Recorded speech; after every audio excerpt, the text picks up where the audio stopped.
I have to bring up the pardon thing because I don't. What? Apparently, Biden now has pardoned 9,000 people. Like George Bush did, like 500, and over 8 years.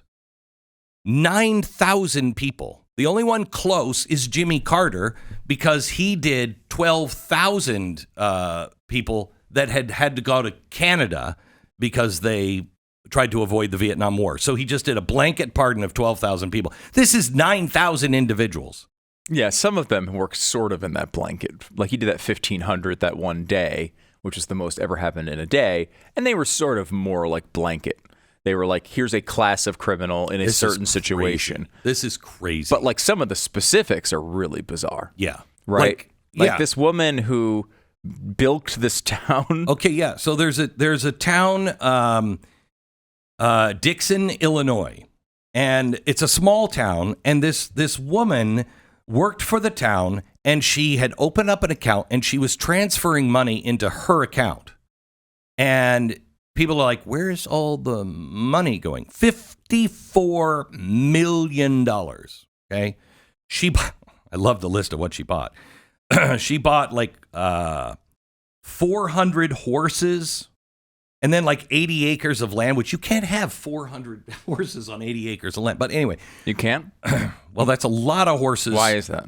Because you'd have to as a person who was born in New York, why is that a problem? That's not enough grass. Not enough grass. So you would have to year round be feeding the horses. How much grass are these things eating? That's too much.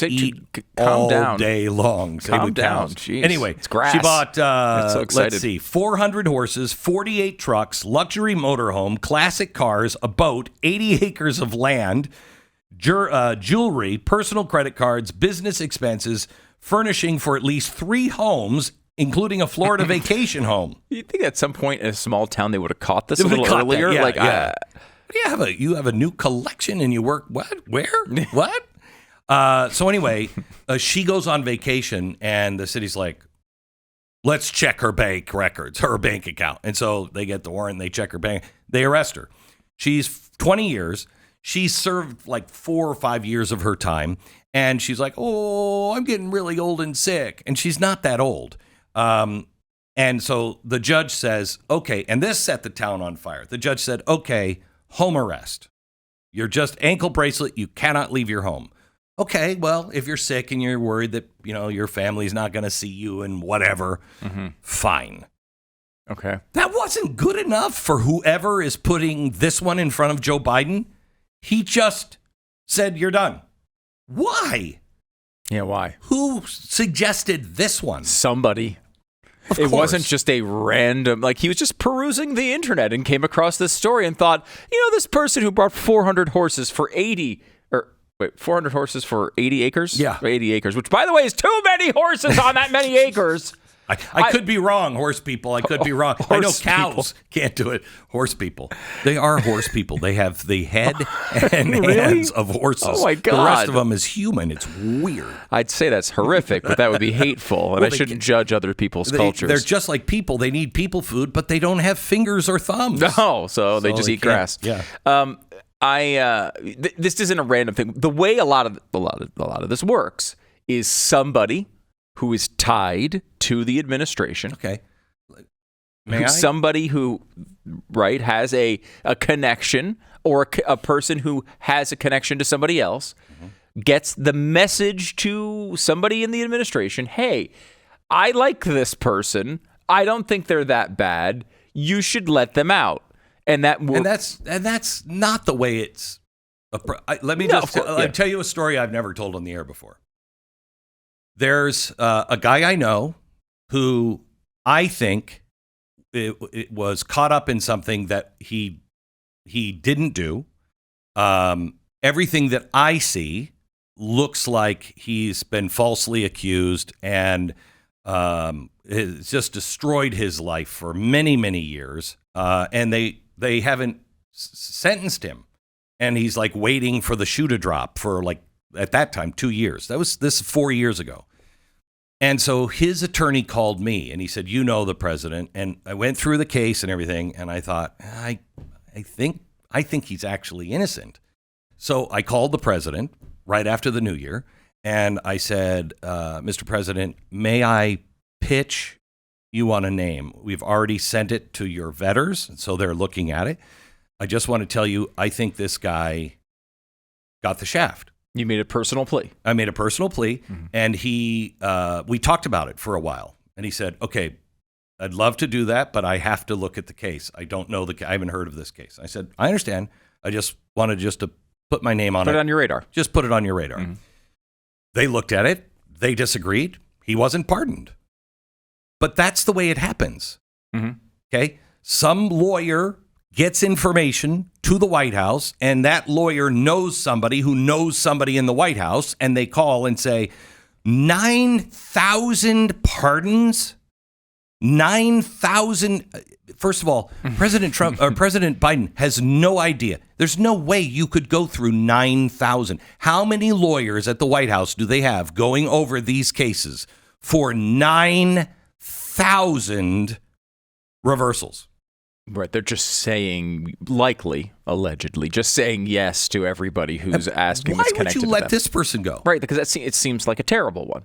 Someone who bilked to the public for millions and millions and millions of dollars. $54 million, a small town. That's a lot of money, that small town. They had to cut services. Yep.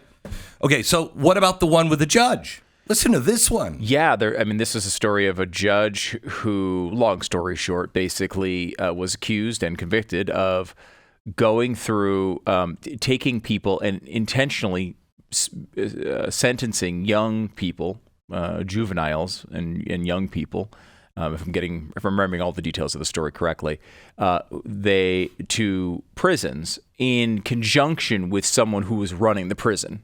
And of course, the prison makes money. It's a for-profit prison. Yeah. So the prison makes money if you get more prisoners. Right. So they were sentencing people to prison time to line their pockets and their associates' pockets. That person, honestly, that's one of the worst crimes. I mean, that's awful. That's up there with murder. I mean, and I will say that I've seen some legitimate anger from the left on that one in particular. It should be. That should be. That's an assault on not just our laws. That's not money. That is that's taking somebody's liberty, and really you live with that for the rest of your life. Your life. For money, the judge is doing that. That person should never get out of prison, at least early. I think that is one of the worst crimes I've heard. It's a really rough one. And you're talking about the lives of young people who might be able to turn their lives around, and who knows. So look at the story that came out. When was this? Friday or Thursday of last week. The girl who said, oh, by the way, the Duke lacrosse team, I did make that up. Now, she didn't say it that way. That's the way I heard it. And I was outraged. This person should be in jail forever. Well, she's already in jail. She murdered somebody. So she's already in jail. But it looks like she's had a deep spiritual change in her. Now, that doesn't mean I'm going to say, oh, you know what? Let's forget the prison thing on the murder. No. But she looks like she had a deep Jesus moment, and she was clearing this up.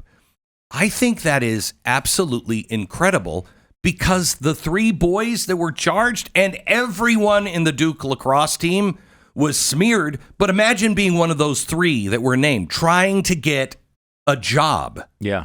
Oh my gosh. Yeah. Horrible. I had you mentioned, Glenn, I have a friend of a friend who's on the Duke lacrosse team, was on that Duke lacrosse team. Wow. Not one of the kids who was not even at that party. Sure, Stu. Not even at the party. Yeah. So not only were they not accused of doing anything wrong at the party, but weren't even at the party.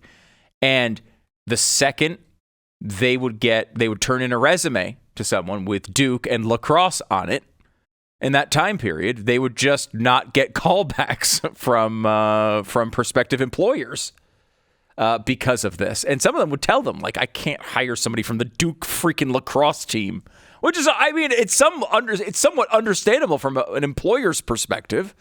You'd really have to be sure. Now, in that case, they should have been sure because he wasn't even at the party. But still, I mean, this was an awful slander beyond slander. Of course, they wound up winning. But remember, I mean, you remember the name Nifong? Yeah, Mike Nifong. Oh, yeah. Yeah. I mean, he stuck to it even after. Oh, he was like, these guys are criminals, blah, blah, blah. He just kept going and going and going. Said that it was, racist. The entire team was racist. The school was racist. I mean, somebody should pay a price for this. You destroyed lives. This is the video. This is so if you remember the story, it was a stripper who went to a party and then claimed she was raped. Right. Right. But there was no DNA evidence. Yeah. All sorts she of problems was drunk and on drugs. She left the party early. Everyone she actually said was there wasn't there. Many of them weren't, yeah. So there's all sorts of problems. The case fell apart. It was a big scandal, of course, but she never came out and said, hey, by the way, I was totally lying about that. So in the interim, she murdered her boyfriend with a kitchen knife. Right, okay. That happens. Some developments that happens in the story. to all of us. Went to prison. And has had what she claims is a transformation. I want to play this video for you. It's about 1.5 minutes long, but I want to see, Glenn, what do you buy this? Okay. Does it seem not real to you? The Bible says that you shouldn't do harm to your neighbor that lives trustingly beside you.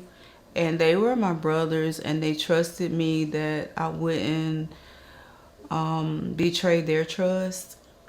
And I testified falsely against them by saying that they raped me when they didn't. And that was wrong. And I betrayed the trust of a lot of other people who believed in me.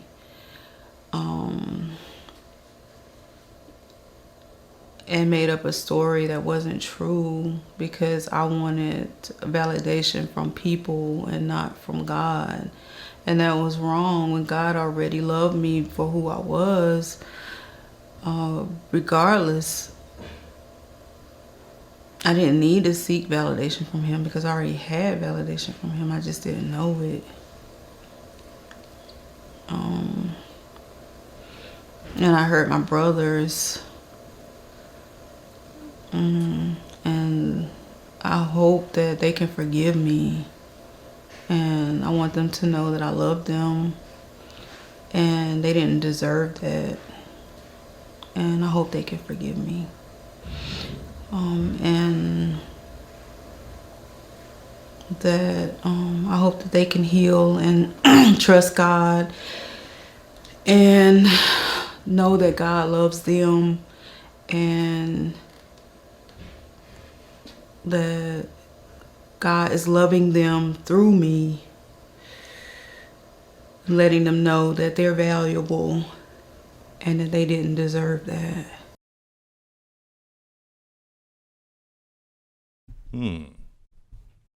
I think it's pretty interesting. Now, it should be noted she's nothing to gain as far as like getting out of prison. She murdered somebody, so she's not like on the verge of getting out, and this will help her. This is, Well, it will help her eventually. It could. Just admitting, that you did it and it was wrong is a big deal. Sure. She's not reacting the way I would have, but I blubber all the time. If I had done that, it would have been more emotional, but she may, that may not be the way she reacts. I will say she initiated this happening, right? Like she called a reporter to come to do this. To talk about this. So, okay. She had it planned for a while. It wasn't like off the top of her head. Okay. Yeah, that makes a difference. I want to believe her. I want to believe her. God only knows, but I want to believe her.